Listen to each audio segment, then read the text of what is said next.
नमस्कार, मैं हूं प्रवीण गौतम।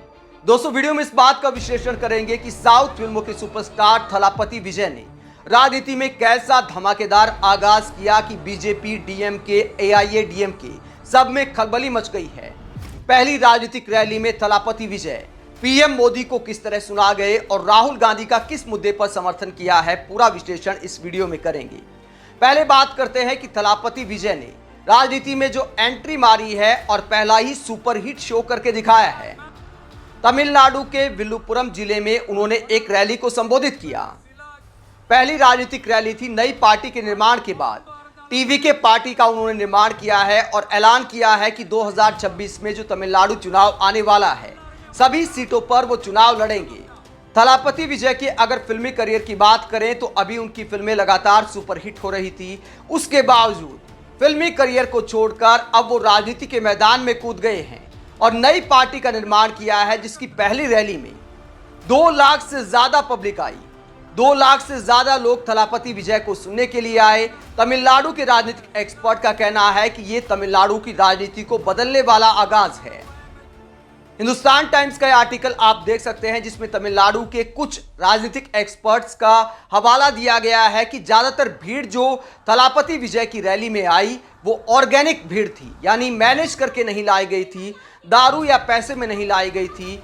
ये कहा गया है कि बहुत सारी चुनावी रैलियों में या राजनीतिक रैलियों में बसों में भीड़ लाई जाती है, लेकिन इस रैली की अगर बात करें तो कारों से भी बहुत ज्यादा पब्लिक आई थी। इसका मतलब है कि मिडिल क्लास और अपर मिडिल क्लास के लोग भी थलापति विजय को सुनने आए थे। एक तो सुपरस्टार का अपना क्रेज होता है कि नई पार्टी बनाई है टीवी के, तो क्या बोलेंगे, किस तरह की राजनीति करेंगे। बीजेपी की तरह धर्म की राजनीति करेंगे, पवन कल्याण का रास्ता अपनाएंगे, या फिर सेक्युलर विचारधारा की पार्टी शुरू होने वाली है। इस सस्पेंस के साथ भी बहुत सारी भीड़ सुनने आती है कि थलापति विजय आखिरकार किस तरफ जाने वाले हैं। और अपनी पहली राजनीतिक रैली में उन्होंने साफ कर दिया कि वो धर्म की राजनीति का विरोध करेंगे, सेक्युलर विचारधारा के साथ आगे बढ़ेंगे।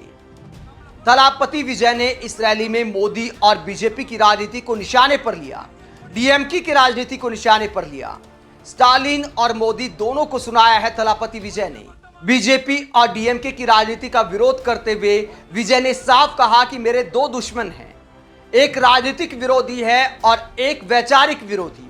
राजनीतिक विरोधी के तौर पर उन्होंने डीएमके का नाम लिया, जिनकी तमिलनाडु में सरकार है, और वैचारिक विरोधी के तौर पर उन्होंने बीजेपी का नाम लिया, जिसकी धर्म की राजनीति की विजय ने साफ तौर पर इस रैली में आलोचना की।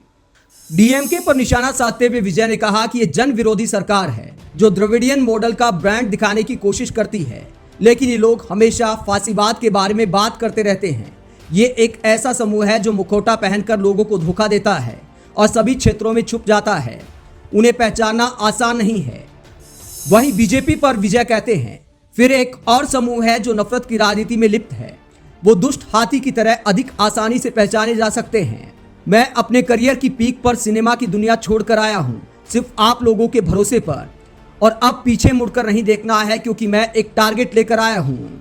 तो स्टालिन की सरकार पर भ्रष्टाचार का आरोप लगाया विजय ने और बीजेपी को दुष्ट हाथी की तरह बताया, जो सांप्रदायिकता फैलाने का काम कर रही है।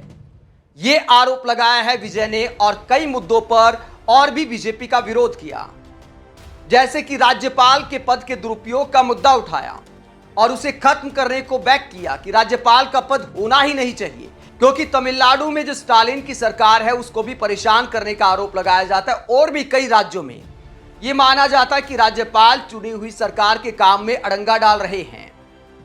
इसके अलावा राहुल गांधी की एक मांग का समर्थन किया है, जातिगत जनगणना का समर्थन किया है थलापति विजय ने कि जातिगत जनगणना होनी चाहिए, और साफ कहा कि हमारी पार्टी शिक्षा, स्वास्थ्य, रोजगार जैसे मसलों पर काम करेगी। महिलाओं के आरक्षण को 50% तक करना चाहिए। ये प्रमुख मुद्दे रखे हैं थलापति विजय ने।